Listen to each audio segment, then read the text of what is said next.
Alright, so I'm going to treat for neck pain here. My son actually did have some neck pain on the right hand side. So as you can see, as always, once again we are scanning first. And I'm doing this one in a seated position. Just, again, for people who are watching this, they might not have a massage table.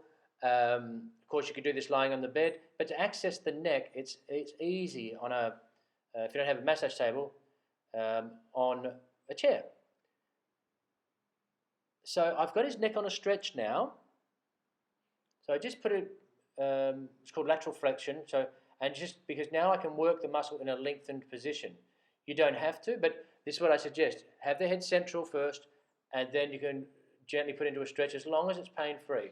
So now I'm coming up, hitting those like the levator scapulae muscle, and I'm working upwards, where it's always really grumpy, that big tendon there, and that goes all the way up to the neck. So I'm just working there. I felt that was pretty gristly, pretty bumpy. He didn't have a lot of pain, but his neck pain was on the right side. So that's why I'm just working along trapezius here, going up now, scanning for the bumps in the road as such.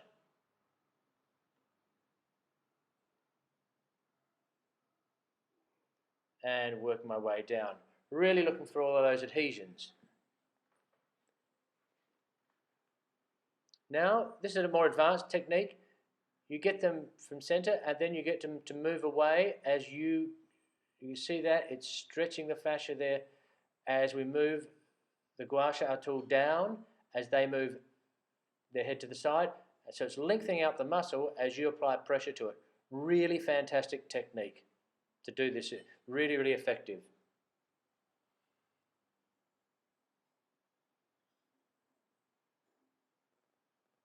So if someone was in pain, you'd get them to do it just before they have pain, if this is a painful motion. If they can't do it, well then they can't do it. Now I've got him to turn his head slightly to 45 degrees and just working down through all of these muscles here. Working along the muscles.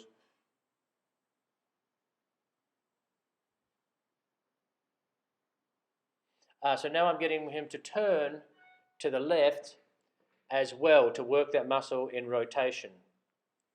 With the neck going into rotation.